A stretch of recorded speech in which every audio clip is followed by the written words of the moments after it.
কত নম্বর ওয়ার্ড? 2 নম্বর ওয়ার্ড। আমরা একটা অভিযোগ পেয়ে আপনার বাড়িতে এসেছি। আমরা জানতে পেরেছি যে আপনি নাকি অঙ্গনওয়াড়ি কেন্দ্রে চাকরির জন্য কাউকে টাকা পয়সা দিয়েছিলেন এবং টাকা ফেরত পাননি। আসলে বিষয়টা কি? আসলে বিষয়টা হচ্ছে যে যখন ইন্টারভিউ মানে যেদিন দেই আমরা আগের দিন ওই নীরেশ স্যার তাইনে ফোন করছেন যে ইন্টারভিউ দেওয়ার লাগিয়া। নীরেশ বাবু কি করে? MDC husband. আচ্ছা। তো তাইনে ফোন করার পরে পরের দিন সকালে কোন জায়গাতে বাসা ওনার? কাঞ্চনপুর। আচ্ছা। তো তাইনে ফোন করছেন যে ইন্টারভিউ মানে যাওয়ার লাগিয়া। তখন আমি ভাবছি যে আমি সাথে করছি যে আরো তো কষ্ট করিয়া দিমু টাকা পয়সা ইয়ে করিয়া, তখন আমার যদি চাকরিটা হয় না একটা মনের মধ্যে ইয়ে থাকবো। তখন আরো কতগুলা কথা বলছেন তাইনে। হওয়ার পরে তো গেছি, পরের দিন সকালবেলা করছেন দেখা করার লাগিয়া। যেদিন ইন্টারভিউ দেওয়া যাই ওই দিনও তাইনে আমরা টাকা মানে খুঁজছেন, তখন আমরা 1000 টাকা তাইনে দিয়ে দিছি। যখন ইন্টারভিউ দিয়ে আই গেছি পরের দিন সকালবেলাও ফোন করছেন, ফোন করা মানে কোচিং দেখা করার লেগে। তো আমার হাজব্যান্ডটা আমি গেছি, যাওয়ার পরে তাইনের সাথে কথা হয়েছে যে যদি চাকরিটা হয়ে যায় গিয়া মানে 100% শিওর এটা তাইনে লইয়া দিতে পারবো, তো 1 লাখ টাকা আমরা দিতাম ডোনেশন করতাম। তারপরে করছি যে আমরা কাছে তো এত টাকা নাই, এখন হাফ ওখানে দিতাম আর মানে চাকরিটা হওয়ার পরে হাফ দিতাম। তো আমরা ঘরে আইসি আবার পরে তো আমার কাছে তো এমনি টাকা নাই, দেখলাম ওই অবস্থা কিরকম সংগঠনের কাজ করিয়া তো এরকম ইনকাম হয় না।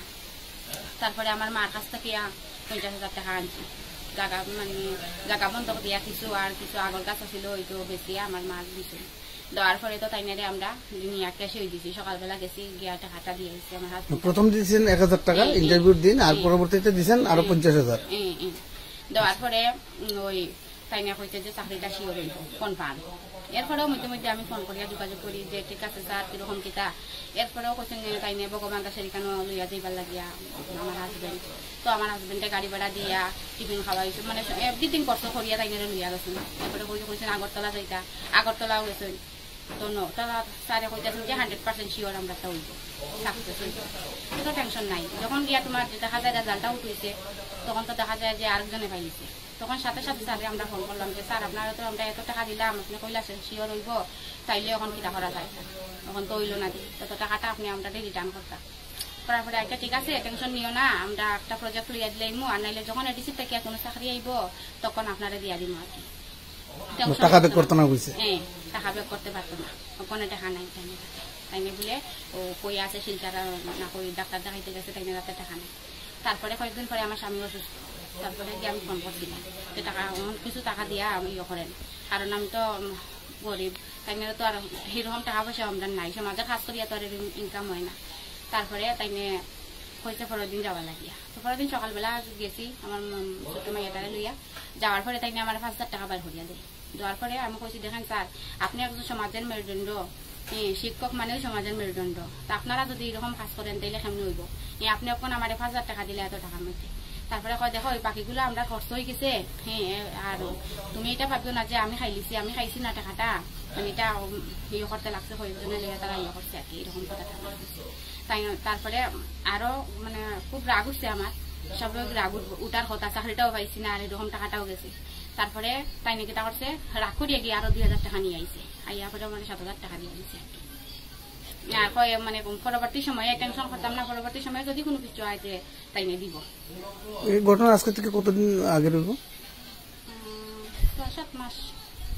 এখন অব্দি ওই 7,000 টাকাই রিটার্ন করছে, আর কোনো টাকা 51,000 টাকার মধ্যে আর বাকি পয়সা দিছে না? তাই দিতে পারতো না কইছে। এখন আপনি কি চাইতেছেন? আমি চাইতেছি আমার যখন চাকরি হয়েছে না তাইলে তো আমি টাকাটা রিটার্ন পাইতাম। তো টাকাটা তো আপনি ক্যাশ দিয়েছিলেন? গৌরাঙ্গ দাস। কোন এলাকাতে আপনার বাসা? জয়শ্রী শ্রীনগর গ্রামের নাম। কত নম্বর ওয়ার্ডে? 2 নম্বর। তো আমরা একটা অভিযোগ পাইছি যে আপনি নাকি আপনার স্ত্রীর চাকরির পাওয়ার জন্য একজনকে টাকা দিয়েছিলেন, আসলে ব্যাপারটা কি হয়েছে? এটা তো এখানে আমরা এমডিসি তাইনে আমরা কি নাম এমডিসি? স্বপ্নারায়ণ দাস। তাইনে কইছিল যে 50,000 টাকা দিতাম অঙ্গনাদির হেল্পার নেই চাকরি। আমি টাকা আমার কাছে টাকা নাই, আমি আর একজন আছে ঋণদার করে নিয়ে 50,000 টাকা আমি দিছি। কিভাবে টাকাটা দিয়েছেন? টাকা দিছি এখানে সিএসসি সেন্টারের মাধ্যমে 30,000 টাকা, আর বাকি টাকা ক্যাশে দেওয়া হয়েছে। কত টাকা দিয়েছেন টোটাল? 50,000। 50,000। আচ্ছা, 50,000 টাকা দিছি তাই হয়েছে চাকরি পাইবে। এরপরে চাকরি তো অফার যখন আইলো তখন তো আর চাকরি তাহলে আমারটা আইসে না। তারপরে আমি গিয়া কইছি যে আমার চাকরি হয়েছে না, আমার টাকাতে দিলাম। তাই না আর আমার হোস্টেল বাসায় গালাগালি করছে, বাজে ব্যবহার করছে। এরপরে এখানে আইয়া টাকা পরে লাস্টে কয়েকটা ডেট খরচা করিয়া মানে টাকাটা আপনি এই যে স্বপ্নারানীর স্বামীর অ্যাকাউন্টে দিছেন? আচ্ছা, তাইনের নাম কি?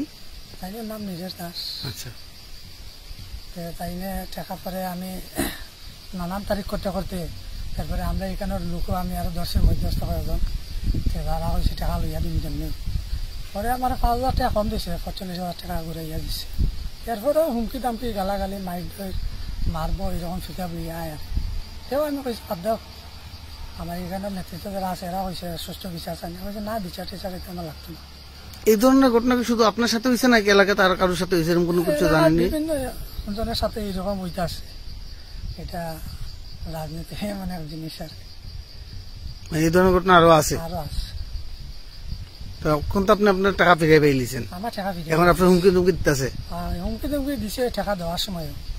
আমি তো টাকা পরে আমার এখানে কইছে নেতৃত্ব যারা আছে তারা হয়েছে বিচার চাইলে আমরা 5,000 টাকা কম কি কারণে দিল? 5,000 টাকা কম কি কারণ দিল? আমি তো এই সময় আমি না খুঁজলাম যে আমি 5,000 টাকা কম হইতো নাই। তখন তারা 5,000 টাকা কম দিল। কয় আমি কয়েকবার গেছি, দৌড়িছি, খরচ হয়েছে। আমি বললাম দেখ 5,000 টাকা আচ্ছা খাইয়া তখন খাইতাম না যে জায়গাতে, আর এখানে মাইর করিলাম নাই মানুষের মানুষ বয়ে, আমিও বাদ দিলেছি এটা।